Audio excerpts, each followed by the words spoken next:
Morning সবাইকে আবারও একটি নতুন ভিডিও নিয়ে আমি হাজির হয়ে গেছি।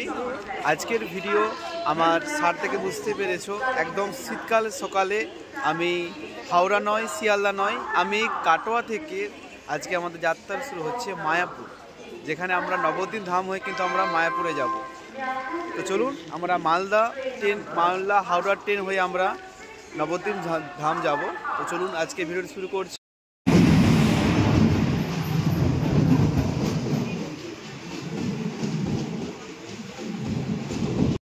অবশেষে আমরা হাওড়া ইন্টারসিটি থেকে নেমে আমরা নবদ্বীপ ধামে এসে গেছি। এখান থেকে টোটোতে করে আমরা ঘাটের উদ্দেশ্যে যাব এবং ঘাট থেকে আমরা আবার মায়াপুর উদ্দেশ্যে যাব।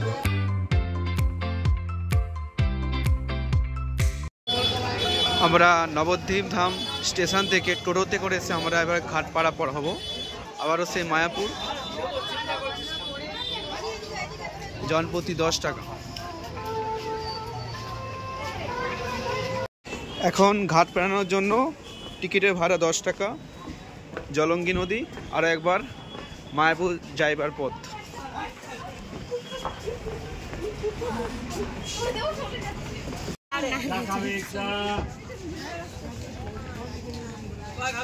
এখানে ঘাট পারানোর জন্য দুভাবে পথ আছে, একটা নৌকা পথ আর একটা স্টিমার পথ। যদি নৌকা পথে যান সেক্ষেত্রে টিকিট মোটামুটি 5 টাকা প্রতি জন, আর যদি আপনারা স্টিমারে যান মোটামুটি এই যে 10 টাকার টিকিট।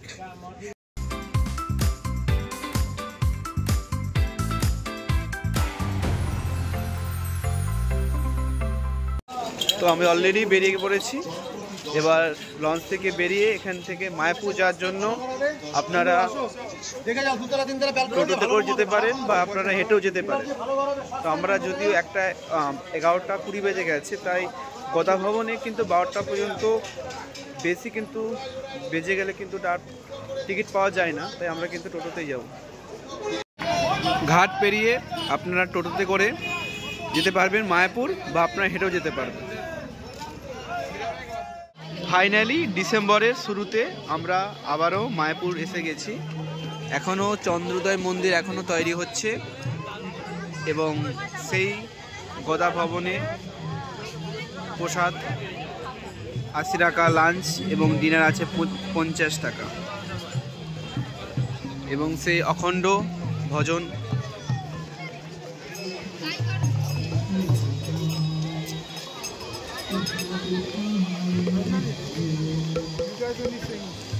অখণ্ড ভজন কীর্তন। এখন ডিসেম্বরের শেষ, তাই কিন্তু এই মায়াপুর অনেকটাই জমজমাট এবং পরিপূর্ণ, এবং আপনারা পিছনের ভিড়টা দেখে হয়তো বুঝতে পেরেছেন। এখন প্রায় 12টা মতো বাজে। আমরা গদা ভবনে টিকিট কেটে নিয়েছি যাতে আমরা দুপুরে লাঞ্চটা করতে পারি এখান থেকে। গদা ভবনের টিকিট স্টেশনে কেটে নিয়েছে। কত টাকা নিল? 80 টাকা। এটা কি ফার্স্ট টাইম নাকি? ছোটবেলায় একবার এসেছিলাম, বড়বেলায় এই ফার্স্ট টাইম। বাহ, কেমন লাগছে? ফিলিংসটা কেমন লাগছে? খুব সুন্দর। একদম, যেহেতু ডিসেম্বর একদম শুরু, শীতকাল পড়ে গেছে, আপনাদের বেস্ট ভিজিটিং প্লেস হবে এই মায়াপুর। এই স্টেশনের বাড়ি কলকাতা, যারা কলকাতা থেকে আসবেন নিশ্চয়ই আপনাদের ভালো লাগবে, তাই না? নিশ্চয়ই, একদম।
আজ আমরা মায়াপুর, আজ 11ই ডিসেম্বর 2024।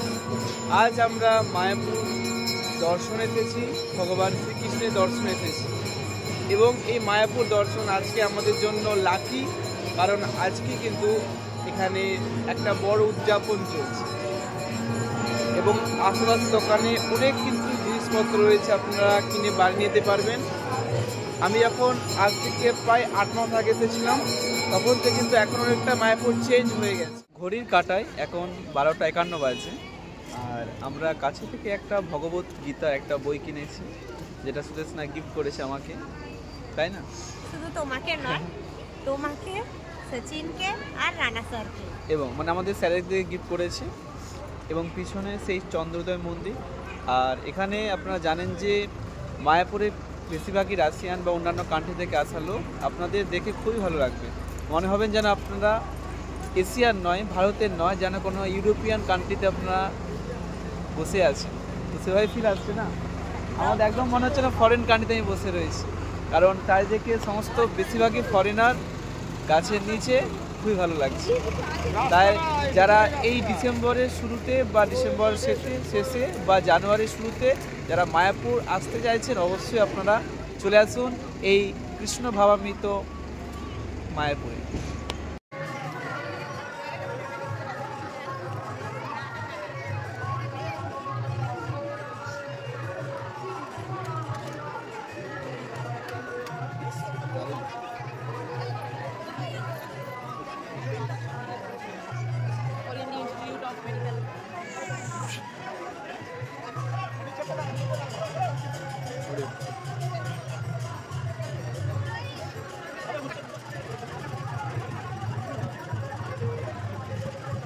এখন ঘড়ির কাঁটায় 1:20 বাজে, আর আমরা ইসকন টেম্পল একদম বাইরে চলে এসেছি, অর্থাৎ মানে এই একটা পার্কের মাঝে।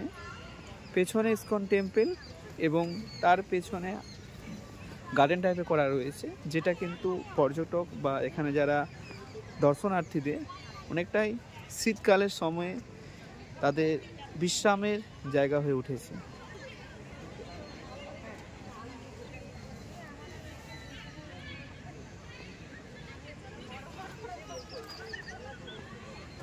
এবং এই পার্কে কিন্তু বা এই গার্ডেনে অনেক গাঁদা ফুলের গাছ লাগিয়েছে।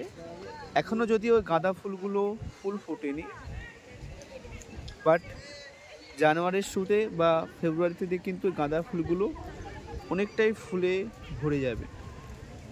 এবং এখানে গাঁদা ফুল ছাড়াও চন্দ্রমল্লিকা বা ডালিয়া ফুল আমি দেখতে পাচ্ছি। দেখতেই পাচ্ছেন আপনারা, যেহেতু ডিসেম্বর শুরু, তাই কিন্তু সূর্যের যে তাপ সত্যি মিষ্টি লাগছে। এবং এই পার্কে বসে সেই দর্শনার্থী সেই সময়টাকে তারা অনুভব করতে পারছে।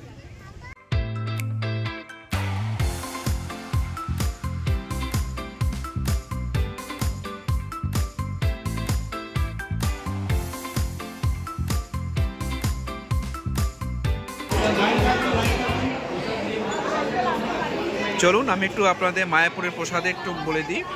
ভাত, ডাল, রুটি একটা, বেগুন ভাজা এবং একটা তরকারি এবং আরেকটা তরকারি এবং পায়েস।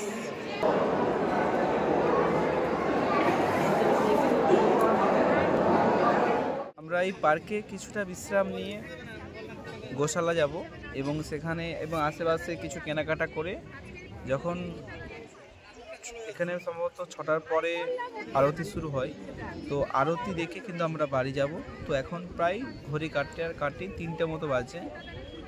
তো আপনারা যদি মায়াপুর আসেন তো অবশ্যই চেষ্টা করবেন এই শীতকালে আসা, তাহলে কিন্তু মায়াপুর ভ্রমণ কিন্তু বা আপনাদের তীর্থ করা কিন্তু সবথেকে ভালো সময় এই শীতকালতে হবে।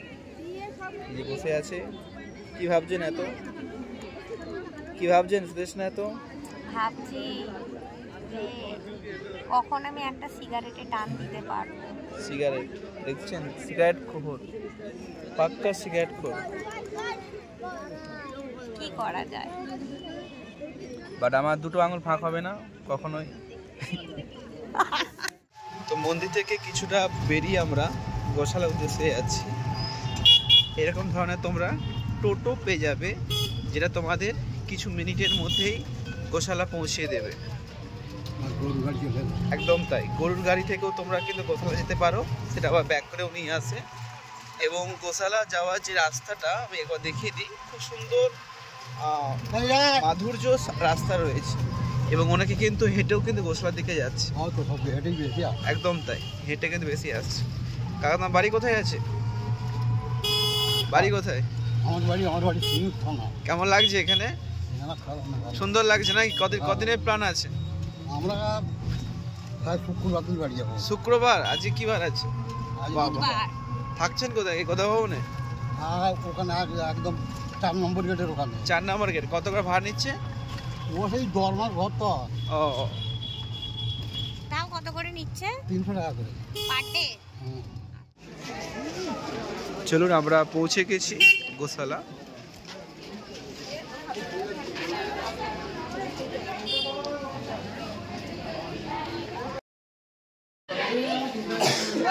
এই দেখুন गोशाला, इसका नाम है सुदेशना। इसको सुदेशना नाम से पूछो।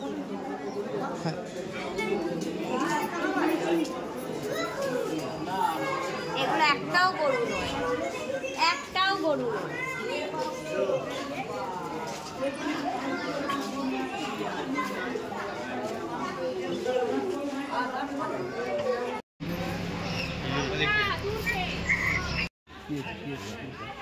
ভালো আছো? আমাকে বল ভালো আছো? গজব বেজ্জতি। দেখতে যাওয়ার পথে আপনারা এই বিখ্যাত দোকান দই এবং ক্ষীর বিক্রি হচ্ছে। আমরা একটা ক্ষীর নিয়েছি, 50 টাকা নিয়েছি, আর দই নিলে 40 টাকা। বাই দ্য ওয়ে, এখানে কোনো রকম কোনো অনলাইনের সুবিধা নেই। আপনারা ক্যাশ ক্যারি করবেন, না হলে আমাদের মতন ওই একটা কিনে খেতে হবে। একদম তাই, বাট টেস্ট কিন্তু অসাধারণ, অতুলনীয়। আপনারা যারা এই গোশালা আসবেন তারা সামনে হাঁটা পথ, ম্যাক্সিমাম 5 থেকে 7 মিনিট লাগতে পারে। আপনারা হেঁটেও আসতে পারেন, আর যদি সঙ্গে কোনো বাচ্চা বা বয়স্ক থাকে সেক্ষেত্রে আপনাদের হাতে টাইম না থাকে তো সেক্ষেত্রে আপনারা টোটোতে করে আসতে পারেন। মাত্র 10 টাকার বিনিময়ে আপনাদের কিন্তু গোশালায় নিয়ে চলে যাবে। আর এই এরিয়াতে আমি বলবো, যারা যদি আপনারা ইয়াং, অর্থাৎ যদি আপনারা কম এজে আসেন বা বেশি এজেও আসেন, অবশ্যই হেঁটেই যাবে। কেন কি, হাঁটলে আমাদের শরীরের পক্ষে যেন ভালো, তেমনই কিন্তু এখানকার যে আপনার এত সুন্দর সৌন্দর্য, যে পরিবেশটা, সেই পরিবেশটা উপভোগ করতে পারবেন। একদম তাই, উপভোগ করতে পারবেন, ফিলিংস নিতে পারবেন। একদম তাই। তাহলে হেঁটে আসা কিন্তু অনেক ভালো, তাই না? তবে গরমের দিনে অবশ্যই কষ্ট হবে। এখন শীতকাল, তাই জন্য আরাম দিচ্ছে, তাই জন্য আমরা হাঁটতে পারছি। একদম গরমের দিনে তাই যারা ভিডিওটা দেখছেন চাইলেন ডিসেম্বর, জানুয়ারি, ফেব্রুয়ারিতে মায়াপুর আসার বেস্ট টাইম।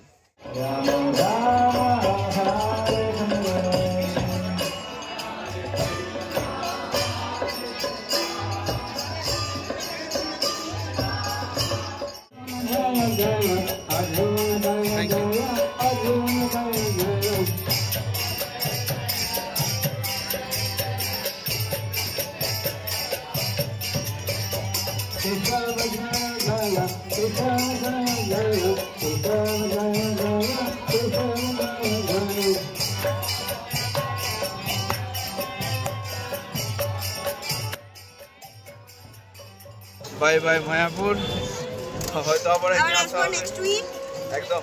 কেমন হলো সুন্দর? দুজনে ঘুমিয়ে কাটিয়ে দিয়েছি। একদম এখানে সুন্দর। আর যদি আপনারা মার্কেটিং করতে চান, আশেপাশে অনেক দোকান আমি দেখেছিলাম, সেম দোকানে বসেছে, মোটামুটি দোকান পাটতে ভিড় রয়েছে। আপনারা চাইলে এখান থেকে অনেক কিছুই দাম এভারেজ আছে, কিনে নিতে পারে। তো যাই হোক, আমরা তো আমাদের মায়াপুর ভবন দেখালাম। আপনারা কবে আসছেন, আপনারা কবে আপনাদের পরিবারকে, আপনাদের প্রিয় মানুষ দেখাবেন, সেটাই দেখা বাকি রয়েছে।